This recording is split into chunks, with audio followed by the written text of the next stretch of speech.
Hello everyone and welcome back to Let's Play Final Fantasy 3. In the last part we charged the Silk's Tower, and now we're here in the final part to tackle the fourth guy. Who's right up here. I should mention, there was a ribbon in that area I could have gotten, but I didn't because I already have 4, and I just equipped the crystal helms actually just because this next boss is actually kind of tough even at my levels.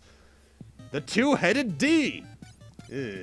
29,000 HP, 7,000 XP, 1,600 gil, can steal a potion, and that's about it. The big thing about this guy is that his physical attacks suck, and I think in the 3D version, can inflict silence. Now I see what you mean. Yeah, ow, that's about a third of my HP. Ow. I believe you can diffuse the silence effect that his attacks have in the 3D version with Protect, but this guy is very simple. He's just really hard to get through. Not with that attitude. Tank it, tank your damage, heal every turn really if you want to. He's basically just a war of attrition of health and damage. Oh god, Shurikens. So good. Yeah. I should mention, I got a third ribbon at the end of the last part from the Arimon area. I gave that to Ark. But at this point, I do have my crystal helms back on, just because they help mitigate some of the damage this guy throws at us. And Are you gonna put the ribbons back on for the cloud of darkness? No. Oh, and also they're all in the back row just because you want to mitigate as much damage as possible. Because plus Shurikens are long range. In fact, I don't know why I don't keep... Yeah, ow! Ah! This guy sucks. The DS version, you're gonna have a lot of bad luck too, from what I recall. Because let me see what his HP was boosted to. 29,000 here in 8 bits. 3D. 200,000. About 100,000. So you have about twice the amount, 3 times the amount of boss battle. Hey, not bad. But yeah, he kind of sucks. Thankfully, that's the last major boss out of the way. Well, aside from the obvious final boss. And that's the last Dark Warrior, too. The world began in void, blah, blah, blah. Light and dark saved everything. Man, you're talking like X-Death. The void, the void, the void, the void. I wouldn't be surprised if X-Death's dialogue was partially a reference to this.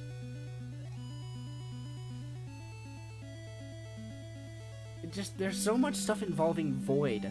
Yeah. Either way, this area is pretty tricky because there's a lot of hidden passageways, but there's also the last normal enemy. There's also a double D. Not only is there a two-headed D, there's a double D. With 4960 HP, 5000 EXP, and 5300 gil. You can steal a potion, and it doesn't have anything special about it. Yeah, that's about it. I do believe there are other enemies you can encounter in this room, but that's all I'm running into. So, that's about it. And that's about it, honestly. This area is basically just hidden passageway heaven to get to the end. It actually kind of reminds me of the final room from Earthbound for some reason, too. And right through the staircase is the final boss. I recommend healing right now, and also getting your equipment in order if you need to. Alright, Cloud of Darkness, let's go! What are these dots on the floor? Golbez, clad in darkness. Meanwhile, there's the cloud in darkness. I just imagine a shadow battle with the Cloud in Smash 4. And I've never been entirely... This is what I brought up last part. I'm not entirely sure if the Dark Warriors are optional here, because they're weakening the Cloud of Darkness. And I remember hearing a rumor that they're actually reducing her stats with every single one you save. But I've never been too sure about that. I'm probably going to make a thing go up right now just to give me real information about that. But if I can't find anything, anyone in the comments, can you sound off about that? Because I'd like to know. Final boss, though, is the Dark Cloud. Without the yellow palette to begin with. Yeah, and first off, we finally have final boss music, and it's actually a really good tune. Either way, Dark Cloud has 45,000 HP. You can steal a potion, and it only has one ability, and the only attack it has is FlareWave. However, it's a very powerful attack, so you need to constantly have someone to be healing if you need, at least if you're around half HP. Oh, that's sad. Yeah, they changed the fight up in the 3D version. Basic strategy, though, same as usual. Shurikens. Hey, haste. quad 9s. Yay! Let's see. 3D version. The tentacles are reduced to 2, but they have their own attacks. The right tentacle is immune to physical attacks, but not magic. The left is magic, but not physical. The right tentacle is weak to all elements. Left uses a lightning attack. The Cloud of Darkness can use Bad Breath. So that's already a bad thing. Has 120,000 HP, so that's already pretty bad too. Also has Particle Beam, Lightning, Protect, and Haste. Attacks twice per round, as well as each tentacle getting its own action. So it can actually be a pretty annoying battle. I just find it so strange how this thing just comes out of nowhere. Yeah, this is one of my least favorite final bosses in the series in terms of storyline, because the first time it's foreshadowed is when you get the Earth Crystal. But Which is that's about halfway through the game. No, that's right before you go to Dorga's house, so it's like the second to last area. Oh, God. That's dumb. And technically speaking, I don't think you're supposed to save the Earth Crystal in terms of sequence until after Dorga's house, so it's supposed to be in the second to last area. It's really stupid. I don't like her, but her song is good at least. I love the song. It's really good. I like it. The DS version is better, in my opinion. The DS version, I think, is a really good remix. I like this more just because I feel it has a bit more energy to it, though. But yeah, Cloud of Darkness, obviously, nothing too special for a final boss, sadly. At least it's more special than Kuja.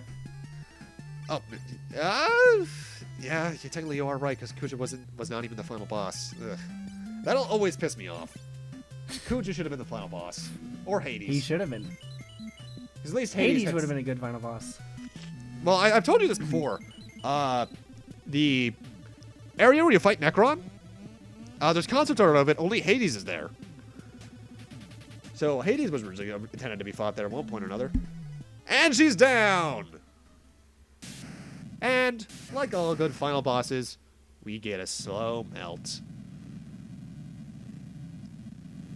Really, though... I just love how they do that in all the Final Fantasy games. It's so good. It's very satisfying. I think my favorite one to do that is probably 7. Though 9's was pretty satisfying as well. Really, though, as you saw there, Cloud of Darkness is really nothing special, sadly. I wish she was more impressive, but she's not. And in fact, it's because of that I always wondered why she was the villain for Final Fantasy III and Dissidia, and not Zandy. That's actually a good question. All right, time for reading. In the beginning, there was the void. Then light and dark were made. Everything was born then. Stars, moon, water, fire, and life. That's quite the random list you have, that mysterious protagonist reader thing. But life gave birth to something more, dividing the light and the dark, an energy called hope. We're getting existential right at the end of the game. This is Hey, Final Fantasy, Pandora's box. I still think the randomest out of all these is probably the 5 sequence when they do this exact same thing. When light and dark overlapped, and all would return to Void 4. To Void. 4 to divide them shall appear. Never forget that their power is the hope of the people. Time washes away. All dreams, despair, love. But do not be swept away. Look instead to that place. Though I do like this effect we're getting here. This would be an effect that Final Fantasy IV onwards would also use, this little coming towards a star thing. It looks really cool. To the light which shines after all else is gone. Hope. Game 13 flashbacks. I'm getting 9 flashbacks. Oh, it's impressive. I'm getting dizzy.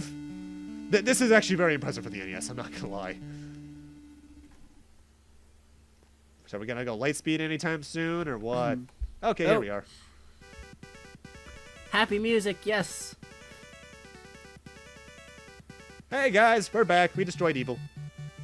Hey, everybody. Hey, it's my Woo! intro. Well, technically that's Jungle Conway's intro, more accurately. Lunith, Ark, Refia, Ingus! Exclamation point! Yeah, that's the only other time they really say our names, and you really get to really notice just that the spaces in your name are actually part of the game data. And now it's time for us to take our trip home. Of course, we're going to need to drop everyone else at their own home, because we don't want to just be rude and take everyone to Ur. Huh. So, who's first? Given location, I would take a guess and say Alice. Oh, it's the old guy. Good. Get him out of here. You're useless. Get out of my face. You and your triplets. Or quadruplets. What? Thank God you're safe. And also, it's around now you realize that the only reason that these characters were in the game was for that final boss, really. Because you didn't need them to get the floating shoes. You could have had some other way to write that. That's the only reason they added those characters in. Alright. Alice, back to Salonia. Rule with an iron fist. Become a dictator so eventually someone else could kill you. Oh, so like Zephiel? Actually, a little bit. Because his father tried to kill him. Yep. And now I got the Nautilus back, because honestly, we don't need the Invincible to get to the floating continent. It's faster if we do this. It is a lot faster. Hey, the floating continent. After that, next is probably Sid, but where are we going to take Dash? Village of Ancients? Because he's technically an ancient.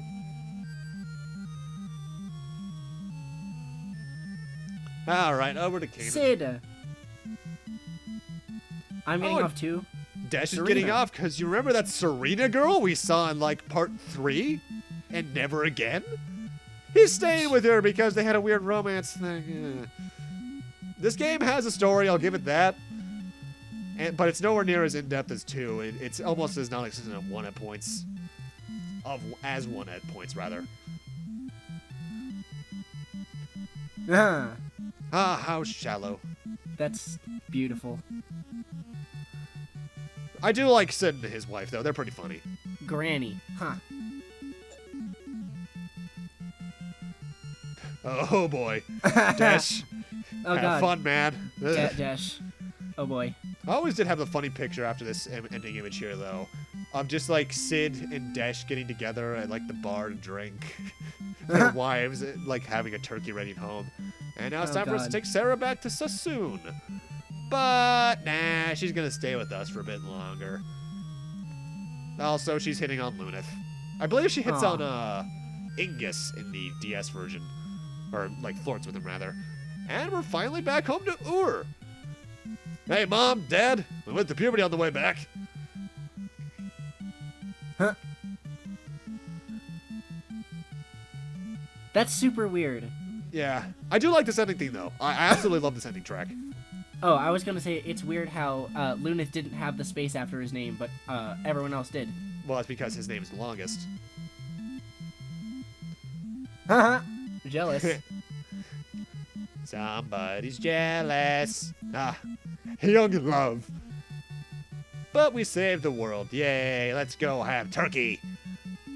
Oh, and the earthquakes are happening again. Great. Time to start Final Fantasy 3 too.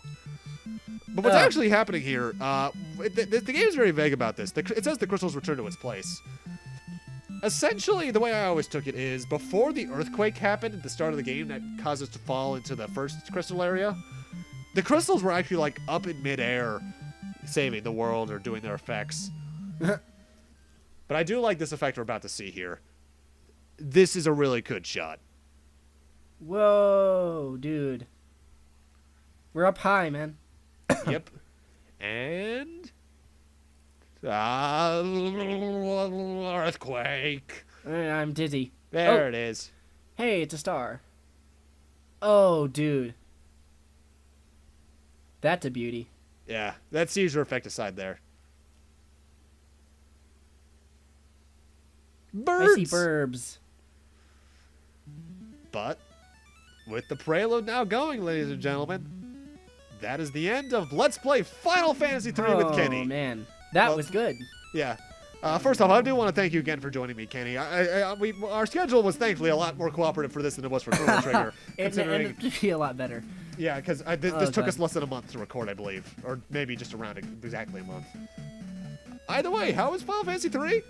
Not bad. I think the fact that it was unfamiliar to me was a good thing, like it was for 1 and 2. Interesting first impression, though I'd probably rather play the the DS version because it might have like better updated story. Because I'm more of a fan of like story driven. Yeah, I can see that. I guess. You also have a lot more going on in that game because the classes are better balanced, and while the bosses are harder, they're more interesting because of it. Because you have to take actual strategies. I also love how Refia goes thwack, thwack, thwack. And also Ingus goes thwack, thwack, thwack with his staff. We all go thwack, thwack, thwack. In terms of how I view Final Fantasy 3, it is my favorite out of the 8-bit trilogy in terms of just how well it's done, but it does have its share of issues. As I basically just mentioned, a lot of the bosses you can fight the exact same way. Not all the classes are that useful. The story is better than 1, but worse than 2. And while there is still some fun to be had here, I think if I'm ever going back to an 8-bit Final Fantasy, I will still go back to 1 just because I know it that much better. But there is still fun to be had here. 4 old men, Alice. If you want to play this, it is on the Famicom Disk System, so good luck playing the original version. Although, like I mentioned, it hasn't been confirmed yet. Maybe it will be by the time this is uploaded.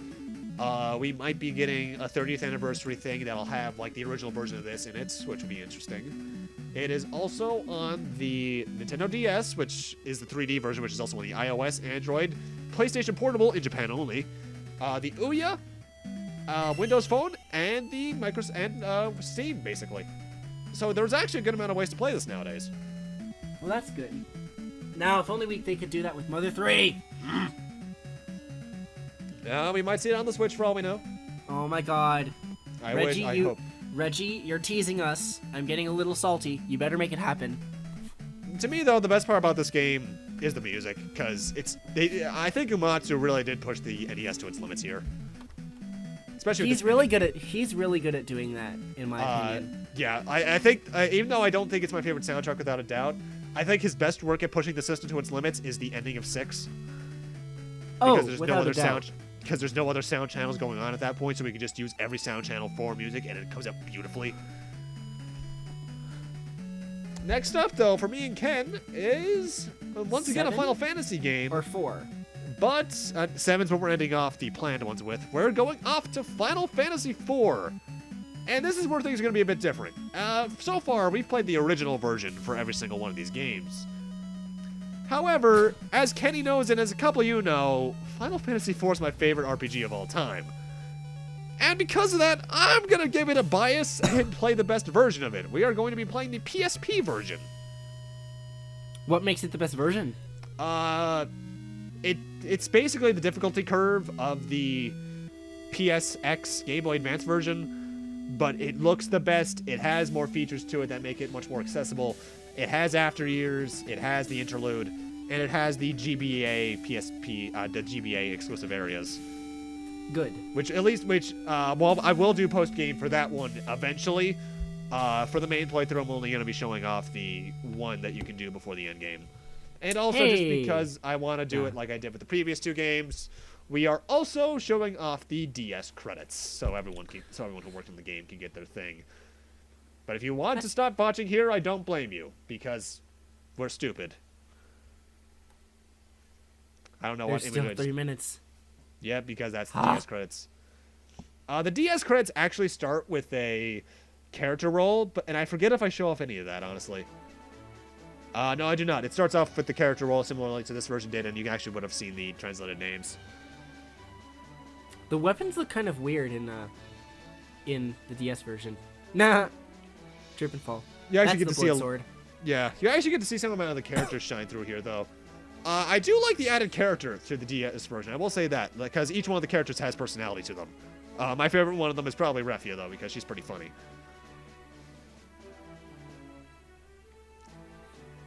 And with that, I guess we're out of things to talk about for the next 2 minutes. So Well, because she doesn't like toads. Yeah. So what are we going to talk about for the next 2 minutes? Well, are you going to go after Pinktails in 4? Yes, actually. I'm only going after one pigtail, though, because I want to get for Cecil. Fair enough. That'll be my the way I go about it. Yeah. Are there That's any not gonna other be fun. disclaimers I guess I could make ahead of time for that? Over leveling. The only time I'm going to be level grinding off the top of my head is after Cecil switches to a paladin. Ultimate weapons. I will be getting the ones, for at least in the main playthrough, I'll be getting the ones from the moon. And I will be accessing that one area on the Earth that's added to the PSP Game Boy Advance version that allows you to get weapons for different characters. Let's see. What else can I ask? Rare summons? No, never. God, I hate those things. I actually managed to get one. Quite recently, actually. It was quite satisfying. My entire life of playing Final Fantasy IV, I've ever gotten one once, and it was probably my second playthrough, and I got Goblin. Gross. Yeah, it's not worth it.